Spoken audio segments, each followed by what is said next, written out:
अस्सलाम वालेकुम, महा Sarfaraz here from the platform of study river academy. हमने जो लेक्चर सीरीज़ स्टार्ट की हुई है जीके की, आज हम उसका लेक्चर नंबर 5 स्टार्ट करेंगे।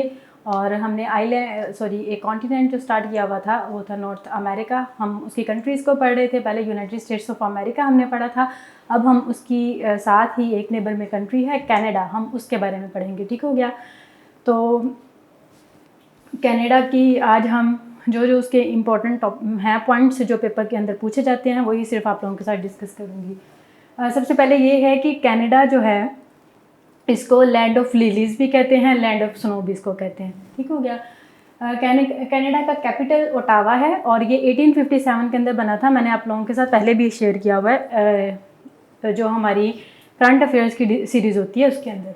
फिर उसके बाद इसकी करेंसी जो है वो है कैनेडियन डॉलर। इसकी जो सिक्योरिटी एजेंसी है, सीक्रेट एजेंसी है वो CSIS है। और इसकी जो न्यूज़ एजेंसी है वो है कैनेडियन प्रेस। ये जो है ना इसका सीक्रेट एजेंसी, इसका एक दफ़ा एब्रीविएशन भी चेक कर लीजिएगा। यहाँ पे स्पेस का प्रॉब्लम था तो मैंने इस वजह से नहीं यहाँ पे लिखा। फिर उसके बाद है इसकी लैंग्वेज जो है वो है इंग्लिश, लेकिन यहाँ पर फ्रेंच भी बोली जाती है और यहाँ पर पंजाबी भी बोली जाती है। ठीक हो गया। इसकी मैं स्टोरी भी कभी आप लोगों को बताऊँगी कि पंजाबी क्यों वहाँ पर बोली जाती है। फिर उसके बाद यहाँ पर जो हेड ऑफ स्टेट है वो क्वीन एलिज़ाबेथ है टू जो हैं, जो UK में भी है, ऑस्ट्रेलिया की भी वही हैं। तो ये 1952 से गलबन चली आ रही हैं। और जो फिर हेड ऑफ गवर्नमेंट है वहाँ पर प्राइम मिनिस्टर होता है और जस्टिन ट्रूडो है वहाँ पर, और वो 2015 के अंदर PM बने थे। फिर इसकी कुछ छोटी सी हिस्ट्री है। हिस्ट्री के अंदर सबसे पहले कि यहाँ पर ब्रिटिशर्स कब आए थे कनाडा पे। आप लोगों को पता ब्रिटिशर्स ने दुनिया में बहुत ज़्यादा अपनी कॉलोनीज शुरू में डेवलप की थी, तो इसी तरह कनाडा में भी ये गए थे। तो कनाडा में ये जब गए थे 1583 के अंदर, और 1818 के अंदर 1818 के अंदर USA और कनाडा का बॉर्डर बना था। वो जो मैंने आप लोगों को बताया था पिछली वीडियो के अंदर कि 49th पैरेलल लाइन जो लॉन्गेस्ट इंटरनेशनल बॉर्डर है कनाडा और USA के दरमियान में, तो वो 1818 के अंदर बना था। ठीक हो गया। किसके दरमियान में? USA और कनाडा के दरमियान में।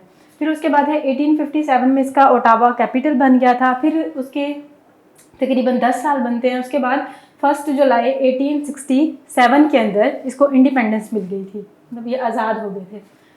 फिर उसकी कुछ इम्पोर्टेंट पर्सनैलिटीज़, सबसे पहले है इनकी डॉक्टर रॉबर्टा बॉन्डर जो है, ये फर्स्ट कैनेडियन वुमेन है जो स्पेस के अंदर गई थी 1992 में। और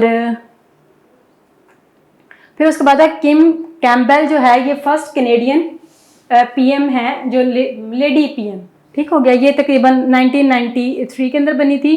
और उसके बाद है बेंटिंग जो है, फ्रेडरिक बेंटिंग जो है, जिन्होंने इंसुलिन डिस्कवर की थी। ये भी कनाडा से बिलोंग करते हैं और इनको नोबेल पीस प्राइज़ भी मिला हुआ है। जब इनको नोबेल पीस प्राइज़ मिला था मेडिसिन में, तब ये यंगेस्ट इसके कैनेडियन पर्सन थे जिनको मिला था नोबेल पीस प्राइज़। ये फर्स्ट और यंगेस्ट कैनेडियन थे जिनको मेडिसिन में नोबेल पीस प्राइज़ मिला था। फिर उसके बाद है कनाडा की कुछ इंपॉर्टेंट प्लेसेस। सबसे पहले एक नायग्रा फॉल वाटरफॉल जो है, ये हमको पता है कि दुनिया की मोस्ट इंपॉर्टेंट है ये वाटरफॉल, और ये USA और कनाडा के दरमियान में। अच्छा, जो USA और कनाडा है इनके बॉर्डर पर और भी बहुत सारी वाटरफॉल, बहुत सारे रिवर्स वगैरह, जिस तरह से लेक्स वगैरह आ रहे होते हैं, तो हम नेक्स्ट कभी वीडियो के अंदर वो डिस्कस करेंगे। और वो भी जिस तरह लेक इरे हो गया, हम अक्सर सुनते हैं, वो भी बहुत इम्पोर्टेंट है, वो भी हम पढ़ेंगे। फिर उसके बाद एक क्लेवेलैंड डैम है। ये मैंने इस वजह से मेंशन कर दिया क्योंकि एक दफ़ा पेपर में ये पूछा हुआ था, तो उन्होंने पूछा हुआ था कि ये किस रिवर के ऊपर है। ये है कैपिलानो रिवर के ऊपर। ठीक हो गया, कैपिलानो रिवर के ऊपर। फिर उसके कुछ इंपॉर्टेंट सिटीज़ हैं, जिस तरह से क्यूबेक सिटी इसकी, और एक टोरंटो सिटी है, और इसकी मॉन्ट्रियल का ये इंपॉर्टेंट है, अक्सर पेपर के अंदर भी आता है कि मॉन्ट्रियल प्रोटोकॉल जो है ये कहाँ पे हुआ था। ये मॉन्ट्रियल सिटी ऑफ कनाडा में हुआ था तकरीबन 1987 में। ये जो है क्लाइमेट से रिलेटेड एक एग्रीमेंट था। इसके अंदर ओजोन लेयर जो डिप्लीट हो रही थी, तो उसको जो सब्सटेंसेस डिप्लीट कर रहे थे ओजोन लेयर को, उनको कम करने के लिए, उनकी कंजम्पशन को या उनका जो रिलीज जैसे वो हो रहे होते हैं, तो उनको कम करने के लिए, कंट्रोल करने के लिए ये एग्रीमेंट किया गया था। फिर उसके बाद है इसके कुछ इंपॉर्टेंट रिवर्स। सबसे पहले है येकून रिवर, फिर उसके बाद ग्रैंड रिवर, और जेंडर रिवर आप पढ़ सकते हैं इसको, और फिर सेंट लॉरेंस रिवर। ये नीचे से अगर बोर्ड नहीं नजर आ रहा आपको तो मैं दोबारा से एक दफा रिवर बोल देती हूँ, Yukon River, Grand River, Gander River और सेंट लॉरेंस रिवर। फिर उसके बाद है कुछ इसकी इंपॉर्टेंट बेस। इसकी एक बे जो है वो है हडसन बे और एक है बफिन बे। अच्छा, बे जो है होता है ना, इसकी मैं डिटेल आपको फर्दर बताऊंगी, ठीक हो गया। इसकी जो फिर उसके बाद इसकी एक स्ट्रेट है, बहुत इंपॉर्टेंट स्ट्रेट है, हडसन स्ट्रेट। हडसन स्ट्रेट की मैं आप लोगों को लोकेशन बताती हूँ थोड़ी देर तक, लेकिन पहले मैं आप लोगों को ये बताती हूँ कि इस्थमस और स्ट्रेट क्या होता है। स्ट्रेट जो है ये एक वाटर की एक नैरो पट्टी होती है जो दो बड़ी लैंड वाटर बॉडीज को आपस में मिला रही होती है। इसकी मैं एग्जांपल भी अभी थोड़ी देर तक आपको देती हूँ। और इस्थमस जो है ये एक नैरो स्ट्रिप होती है लैंड की, जो बड़े दो लैंड मासेस को आपस में जोड़ रही होती है। इस्थमस की एग्जांपल हम नेक्स्ट किसी लेक्चर में पढ़ लेंगे। फिर उसके बाद इसका कनाडा का छोटा सा मैप, वो आप देख लें।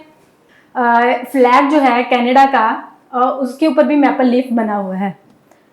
और फिर उसके बाद मैंने आप लोगों को कहा कि मैं आप लोगों को एक हडसन स्ट्रेट है उसकी मैं लोकेशन बता देती हूँ। यहाँ पे हडसन बे है, बे जो है ये वाली हडसन बे है, ठीक है। ये सारा यहाँ पे वाटर होता है और ये वाटर है यहाँ पे, ठीक है, याद रखना है। और यहाँ पे है लेब्राडोर सी, ये भी लेब्राडोर सी भी एक वाटर हो गया ना।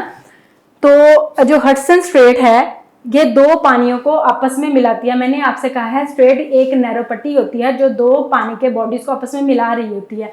अब हम देख लेते हैं कि हडसन स्ट्रेट जो है लेब्राडोर सी और हडसन बे को आपस में मिला रही है। हडसन बे का आप लोगों ने ये याद रखना है कि जस्ट लाइक एक वाटर है, वाटर बॉडी टाइप होता है। ये मैं आपको नेक्स्ट कभी पढ़ाऊंगी। वाटर की वजह से थोड़ा सा मैं आपको बता देती हूँ, वाटर की वजह से थोड़ा सा लैंड का पोर्शन जो है अंदर को इंडेंट हो जाता है, तो वहां पे एक बे टाइप एक स्ट्रक्चर सा बन जाता है जिसको हम बे कहते हैं, ठीक हो गया। ये सारा वाटर है यहाँ पे, और यहाँ पे लेब्राडोर सी, दोनों वाटर्स को आपस में कौन मिला रही है, हडसन स्ट्रेट। फिर उसके बाद है एक बफिन बे जो है ना, ये यहाँ पे आ रही होती है, बफिन बे ऊपर, ये बफिन आइलैंड है इसका, इसके ऊपर है बफिन बे बनती होती है यहाँ पे, ठीक हो गया। तो लेक्चर के अंदर मैं ज़्यादा डिटेल इस वजह से नहीं बताती क्योंकि बहुत ज़्यादा लेंथी हो जाता है लेक्चर, तो इस वजह से उसके लिए माजरत। और दूसरी बात ये कि अगर मेरे से कोई मिस्टेक हो जाती है लेक्चर में तो आप लोग काइंडली या तो डिस्क्रिप्शन चेक कर लिया करें, या फिर वहाँ पे जो डिस्कशन हो रही होती है वहाँ पे मैं मैसेज भी ड्रॉप कर देती हूँ, आप लोग वहाँ से एक दफ़ा देख लिया करें। तो अगर आप लोगों की तरफ से कोई अंदर ऐड करने वाली बात हो, या आप लोग अगर जो मिस्टेक हाईलाइट कर देते हैं तो उसके लिए थैंक यू सो मच, और मेरी जो मिस्टेक होती है उसको हाईलाइट कर दिया करें। तो आज के लिए इतना ही, मैं ज़रा साइड पे हो जाती हूँ, आप लोग स्क्रीनशॉट ले लें।